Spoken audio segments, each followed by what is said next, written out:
दरिंदगी का एक और खौफनाक वाक़या। सगे बाप ने अपनी 14 साला बच्ची को दरिंदगी और हवस का निशाना बनाया। और ये कोई मैं अपनी बात से बात नहीं कर रहा, बल्कि अदालत ने इस जालिम शख्स को उम्र कैद की सज़ा और जुर्माना भी किया है। इसकी तमाम तर तफसीलात आप लोगों के सामने मेरा डिजिटल चैनल में हूँ, आपको मेज़बान है मेरे लिए। नाज़रीन, पाकिस्तान के अंदर इस तरह के जो केसेस हैं इनमें इजाफा देखने को मिल रहा है। तकरीबन हज़ारों की तादाद में रोज़ाना की बुनियाद पर ऐसे केसेस रिपोर्ट किए जाते हैं, लेकिन बदकिस्मती से इसके ऊपर अदालत किसी भी शख्स को सज़ा नहीं सुनाती, जिसके बाद इस तरह के जो जालिम भेड़िए हैं उनका इस मुआशरे में इजाफा होता है। जो वाक़या रिपोर्ट हुआ है ये मुल्तान का वाक़या है। मुल्तान की एक सोसाइटी है गुलशन बशीर कॉलोनी, जहाँ पर यह वाक़या रिपोर्ट हुआ है। और फैसल अल्ताफ़ इस शख्स का नाम है और उसकी बीवी का नाम नाजिया बताया जा रहा है।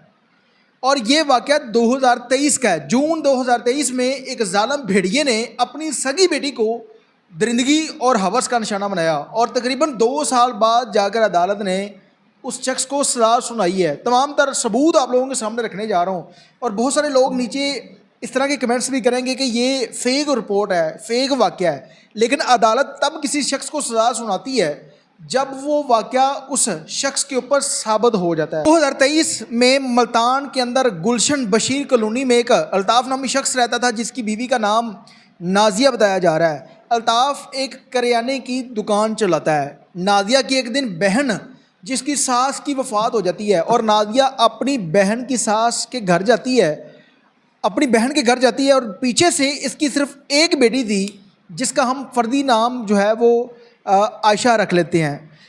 वो घर पर अकेली थी, इसके अलावा इनके घर में कोई और शख्स नहीं रहता था। अब नाजिया अपनी बेटी को कहती है कि मैं फौतगी होगी, उधर जा रही हूँ, आप घर पर रहना, अपने वालिद को टाइम से खाना दे देना। बेटी बज़िद थी कि मैंने भी आपके साथ जाना है, लेकिन वालदा उसको साथ नहीं लेकर जाती। वालदा चली जाती है और वालदा लेट नाइट घर वापस आती है।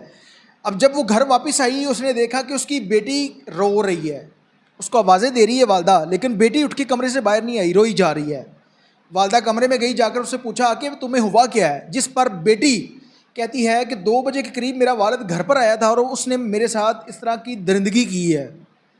वालदा के पाँव तले ज़मीन निकल जाती है कि वो बाप जिसने उसी अपनी बेटी की इज़्ज़त की हिफाजत करनी थी, वही बाप जालिम, दरिंदा और भेड़िया बन जाता है। और बेटी मज़ीद ये भी कहती है कि ये कोई पहला वाक़या नहीं हुआ, बल्कि इससे कबल 1 माह हो गया है कि जब भी आप घर से बाहर जाती हैं, ये शख्स घर आकर मेरे साथ दरिंदगी करता है। तंग आ गई हूँ, तंग आकर मैं आपको बता रही हूँ, इसलिए मैं आपसे कह रही थी कि मैंने आपके साथ जाना है, लेकिन आप मुझे साथ नहीं लेकर गई, जिसकी वजह से ये जालिम भेड़िया फिर मेरे साथ दरिंदगी करने घर आया था। शाम का टाइम होता है, ये फैसल अल्ताफ़ नामी शख्स घर आया तो बीवी ने पूछा, पहले तो ये शख्स मानता ही नहीं है, फिर बेटी के सामने पूछा तो ये शख्स मान जाता है कि मेरे अंदर शैतान आ गया था। बीवी कहती है कि 1 माह हो गया तुम्हें ये काम करते हुए, मैं रिश्तेदारों को बुलाती हूँ, मैं तुम्हारे खिलाफ़ पर्चा करवाऊँगी। वो मोबाइल पकड़ती है, अपने भाई को फ़ोन करने के लिए ये शख्स मोबाइल दबोच लेता है। उसे कहता है कि अगर किसी को बताया जान से मार दूंगा, आपने किसी को बताना नहीं है। अब बीवी डर जाती है, सारी रात नींद नहीं आई, सोचती रही कि अगर मैंने किसी को बताया मेरा घर टूट जाएगा, घर तबाह हो जाएगा। लेकिन बिल आखिर वो सुबह 9 बजे उठकर थाने चली जाती है। शोहर सो रहा था, थाने जाकर एक FIR दर्ज करवाती है। SHO को तमाम तर किस्सा कहानी बताती है। माँ हो गया कि मेरा शोहर इस तरह की दरिंदगी कर रहा है। वो पूछता है पुलिस वाला कि आपने पहले क्यों नहीं बताया? तो फिर इसने बताया कि इस तरह मुझे पता नहीं था, मैं जब फौतगी वाले घर गई हूँ, वापस आई हूँ, तो मेरी बेटी ने बताया। FIR दर्ज हुई और जून 2023 से ये केस चल रहा है और 2025 में जाकर केस का फैसला हुआ है। उसको सज़ा क्या मिली है? उम्र कैद की सज़ा और 8 से 10 लाख रुपए जुर्माना। क्या ये सज़ा सिर्फ इस शख्स को सज़ा देने के लिए काफ़ी है? अब दूसरी तरफ जो वकील था फैसल अल्ताफ़ का, वो इस बीवी के ऊपर इल्ज़ाम लगाता है कि बीवी जायदाद हथियाने के लिए अपने शोहर के ऊपर इल्ज़ाम लगा रही है, जबकि DNA की रिपोर्ट ने ये चीज़ साबित की कि वाक़यातन ही इस मासूम बच्ची के साथ बाप ने दरिंदगी की है और उसका DNA मैच कर गया था।